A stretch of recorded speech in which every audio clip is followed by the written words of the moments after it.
Hi BookTube! We are back with another chapter of House of Leaves. This time we are going through chapter 7.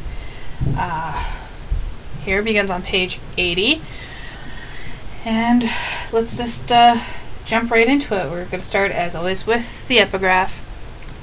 So this epigraph is from a story about a man named Man.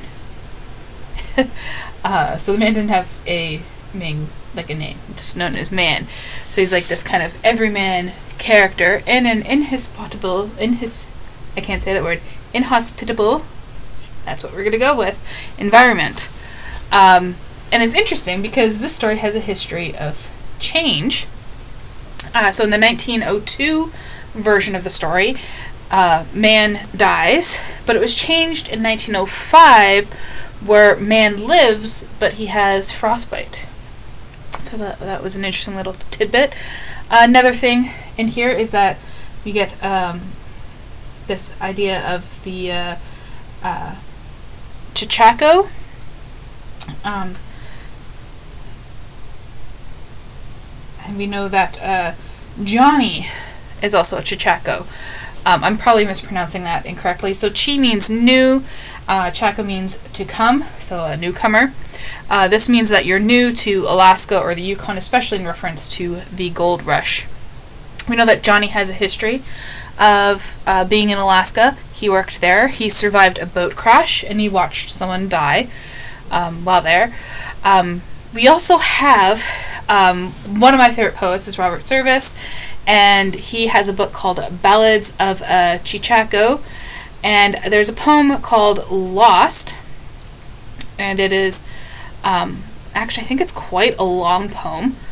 I'm just going to pull it up on my screen here. Sorry, I should have been prepared, but I'm not. I do believe it's quite a long poem, so I don't think I'll read the whole thing.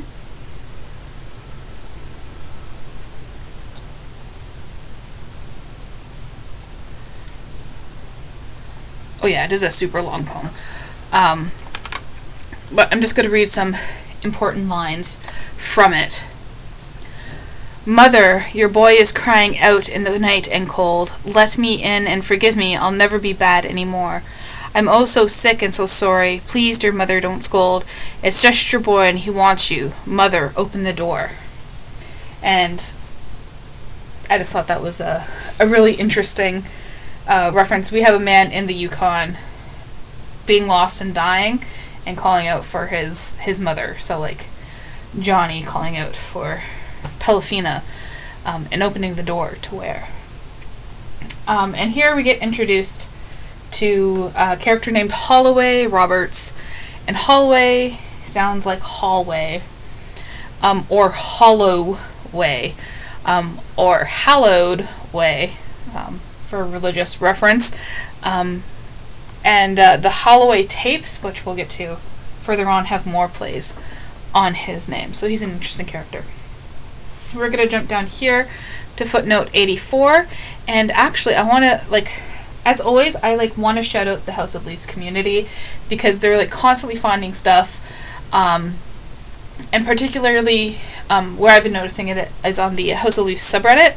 And so this person has actually posted the actual magazine pages. Now the articles referenced are fake, but the newspapers and the volume and stuff are actually real.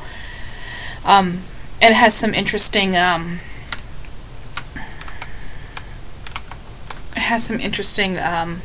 pages there about paying for another's mistakes is one of the titles of an article posted on those pages. And the sub-line is, while standing atop a 20-foot waterfall, Brewer watched as his best friend was sucked into a whirlpool. By all accounts, there is nothing he could have done. So that's interesting as we now get introduced to further characters, not just Navidson. We're going to go into this hallway and on this adventure and possibly not come out on the other side. So the footnote isn't real, but the magazine is. So thought that was interesting. Page 81, we get this word I'm not even going to try and pronounce it. I'll spell it, CWM. And this is actually a steep-sided hollow at the head of a valley or on a mountainside. So we were getting references to a lot of like mountaineering here. What's interesting is that this word is also used by Polyphena. Oh, that's great. Sorry for that brief obstruction here, all caused by this little guy. So that word CWM, or I'm just going to say quim, that's what I'm going to say, is also used by Polyphena. Interesting point there, I think. Let's go back to page 81. Really taking your life into your hands when reading this book. Okay. 81. Nothing on page 82, but these notes are for something that happened on page 83. And we get this reference to all his rotten feet. I'm talking about Navidson's feet. His toes in particular, bloodstained socks, and he calls them light fantastic toe, which is interesting because it reminds me of the phrase to trip the light fantastic, which means to dance nimbly to music. It's something that Navidson can't do with his feet being sore. This was also used by Milton in the poem L'Allegro. Yeah, Allegro, L'Allegro. Sure, that's what we're saying. Where he's calling on, gosh, I should have practiced these names, but Euphrosyne. Yep, Euphrosyne, who is the goddess of good cheer. And he writes, "Come and trip it as ye go on the light fantastic toe." And then it's also used by Tennessee Williams in The Glass Menagerie. And this is the phrase that it's used in. This is our father who left us. So we have a absent father. This is our father who left us a long time ago. He was a telephone man who fell in love with long distances. He gave up his job at the telephone company and skipped the light fantastic out of town. And I made a reference here to footnote 90 down here, where we get a reference to Oedipal anxieties, and I didn't highlight it when I should have, to make it easier for you to see. Oedipal anxieties down there. So we do have some references to fathers or mothers there. And we also have Noam Chomsky using this phrase, and what he has to say about it is that it's opaque because it is impossible to construct a meaningful literal scene from the formal structure. Yeah, and I think that describes House of Leaves in general, because, we're trying to construct meaning from this, but can we? Okay. Next page, 84. We have the house is encoded as the patient, and we know that Polyphena is a patient in a house as well. So is Polyphena the house? I don't know. I'm just saying random things at this point. As I said, the point of these videos is just to kind of like go through the notes and not kind of come up with theories on things. These are just interesting things that I found, and the theories will come later. Yeah. And then we have, this obvious line. So Navidson ties some fishing line to the hallway door and then hands us the hallway, like Ariadne gives to Theseus when he goes into the labyrinth. She gives him some red thread. Okay, on page 85 we have, they found a staircase in the center, spirals down into nothing. And we'll go back to that same page that we were on before in Polyphena's letter. And some people argue that this page, right here, is a spiraling staircase that just goes down to nothing, or safeness if you can reach the bottom. And there's other arguments about this being the grand staircase as well. Okay.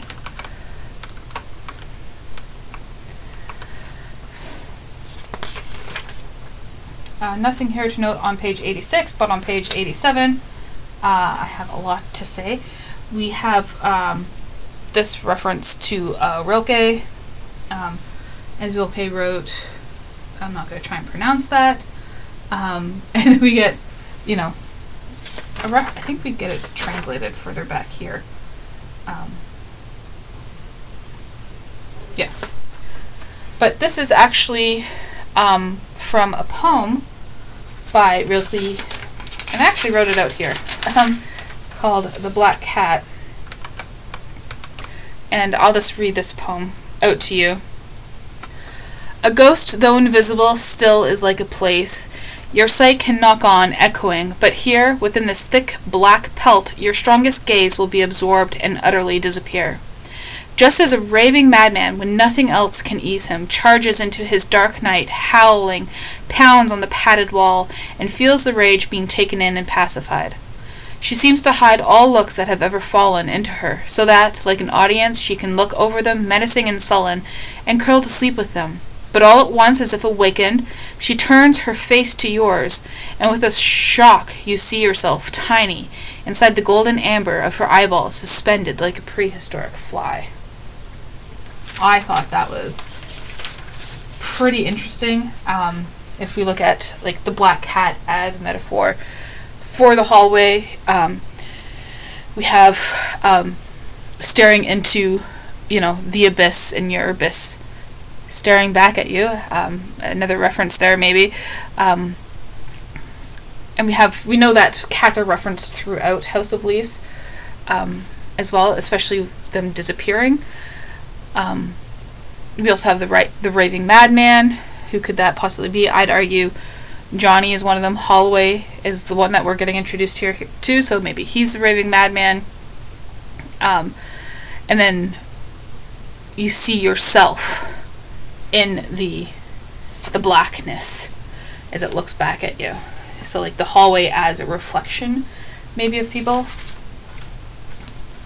Yeah. We also get introduced to another character, Kyrie, and I thought this could have multiple meanings, maybe. Kyrie, forgive my, I'm assuming Latin. Kyrie Elysian means Lord have mercy. Or we have the Valkyries, in Norse mythology, the choosers of the slain, who live and die in battle. And we see on page 516, Johnny has some thoughts about killing Kyrie's boyfriend. I don't think it's like the whole page. I'd have to highlight the whole page. He's thinking about killing the Gdansk man, who's Kyrie's boyfriend, after they try to hurt Lude. And, there was another reference on this page as well, the Aegis of Mars. So there's lots of references throughout House of Leaves to different Greek and Roman myths, including the Iliad. Sorry, that page is bugging me. Athena wore an Aegis that produced a sound as from a myriad of roaring dragons. So like that growl, maybe. To be under someone's Aegis, I'm probably mispronouncing that again, sorry. To be under someone's Aegis means doing something under the protection of the powerful, knowledgeable, or benevolent source. So to be under the Aegis of Mars, who was the god of war, might mean that you are a bit of a soldier or something. We have another soldier in Zampano. And we also see that this could also be another reference to Johnny on page 496. See that he is in allegiance with Mars. And this is also in reference to Kyrie as well. On this page.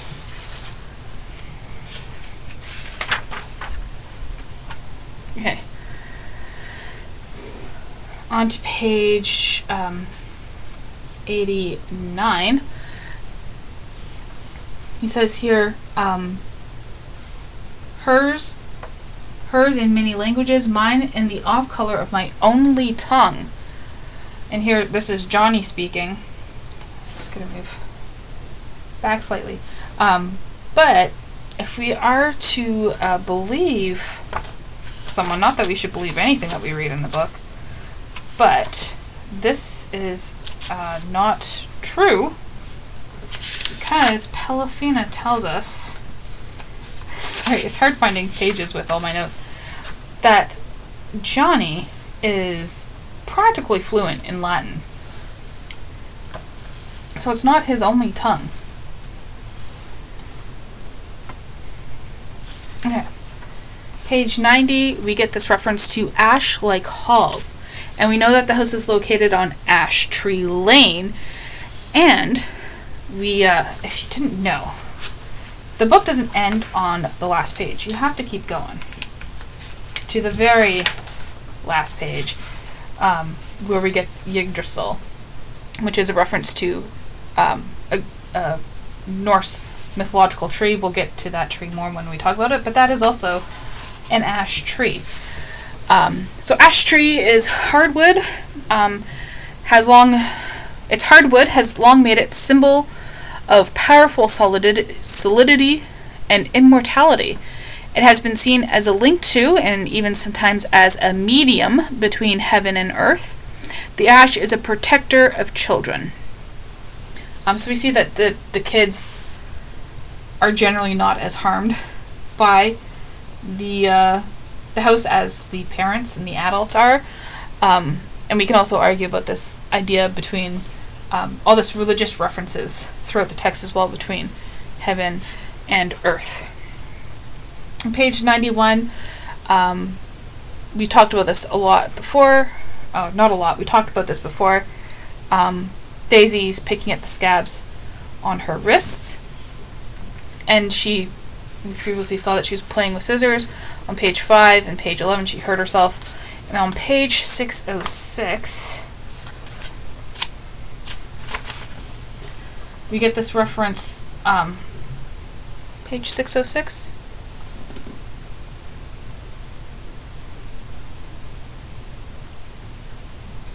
We get a reference to Pelafina hurting herself as well. So yeah. And then we also get here, Chad turns out to be the most problematic, and that afternoon returns home from school with a bruised eye and swollen nose. And we see, not too long, on page 104, not page 104, but footnote 104, we get the story of Johnny getting into fights while he was in foster care and being sent home from school for it. So a link between Johnny's story and the Navidsons yet again. Okay, we're going to skip ahead a few pages here.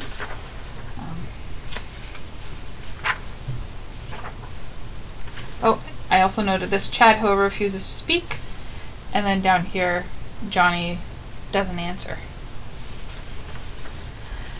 On page 94, we have footnote 106 down at the very bottom here. This book, Cave Passages, is a real book. Not all the books referenced are real, but this one is one of the real ones. And it's actually interesting because it has a chapter in this book on Feng Shui. And that chapter on Feng Shui is about a cave in China which is full of coffins. And on page 109,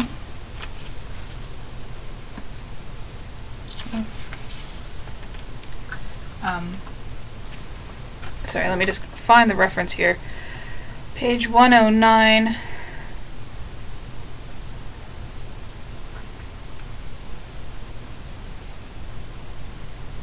Yep. I'm not seeing what it was supposed to be about. Anyways, let's forget that and return back to this.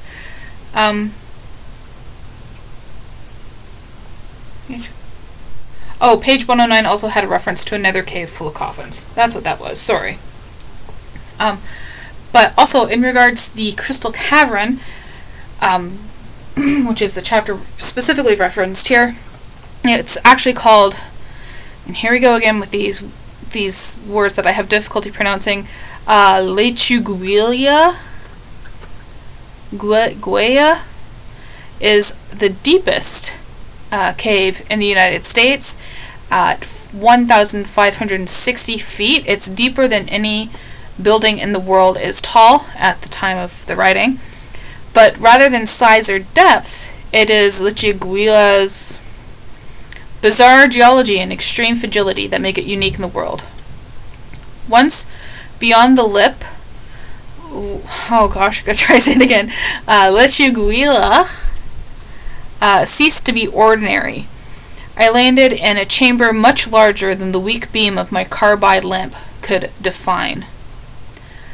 So I thought that was really interesting that we have this reference to a real cave that could have inspired this writing. And that is it for Chapter 7. Let me know your thoughts on this chapter, and thank you for watching.